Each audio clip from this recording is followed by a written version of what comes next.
ang usa ka animal advocate group ug suporta sa komunidad ug LGU alang sa hugot nga pagpatuman sa Animal Welfare Act.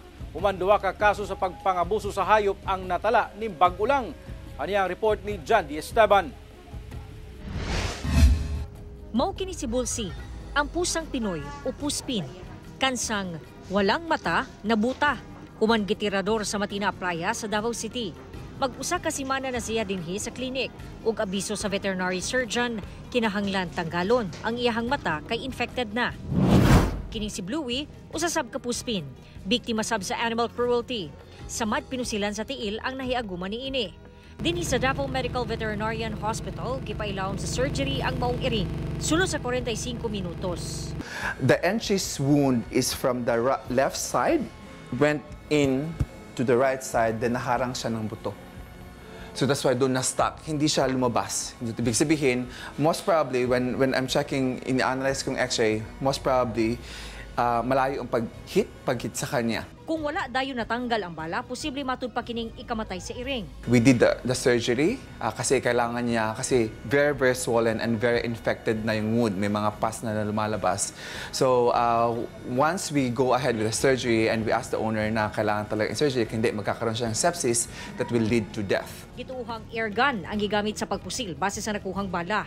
Sumala sa tag-iya, base sa nakakita, silingan ra nila ang mipusil sa iyahang iring o gituuhang natripan ang alaga. Sakit daw alang kaniya nga giingon ato ang iyahang alaga nga gitrato na niya og anak. Ang iring 2 years old na ug giamuma sa tag-iya sa unom ka bulan sukad nga iyaha kining na rescue. Masakit talaga, hindi ko akalain na gagawin ng tao yun. Pet ko yan parang tinuturi kong anak tapos pinapakain ko ng gusto. Tapos it's really undescribable. Just the worst in humans. Hindi talaga makagawa ng ganyan. Mensahe niya sa naghimo. Just be kind to animals. May buhay din sila Hindi ko talaga maintindihan bakit magawa yan sa mga voiceless animals na walang kalaban-laban. Wala talaga silang kalaban-laban. If you can't help them, just don't hurt them. Desidido ang tag-iya nga mopasaka og kasong paglapas sa Animal Cruelty Act. Batok sa naghimo niini. Gisulayan pa sa GMA Regional TV 1 Mindanao nga makuha ang pahayag sa nagpusil sa iring. Ubos sa mga balaod, gibawal ang pagmaltrato o pagdagmal sa mga hayop. Ang mapamatud-an mapriso hangtod usa ka tuig ug makamulta og 30,000 pesos ug dili molapas sa 100,000 pesos. Sumala sa usa ka animal advocate, kinahanglan ng suporta sa komunidad ug sa lokal nga panggamhanan. Yung enforcement, yung implementation, kasi hindi siya bumababa sa LGU.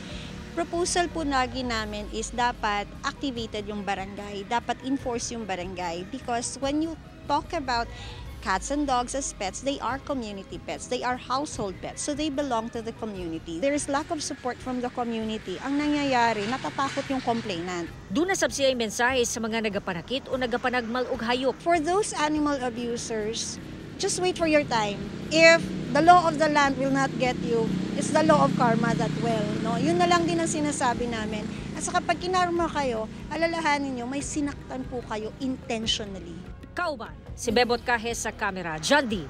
Esteban, 1 Mindanao.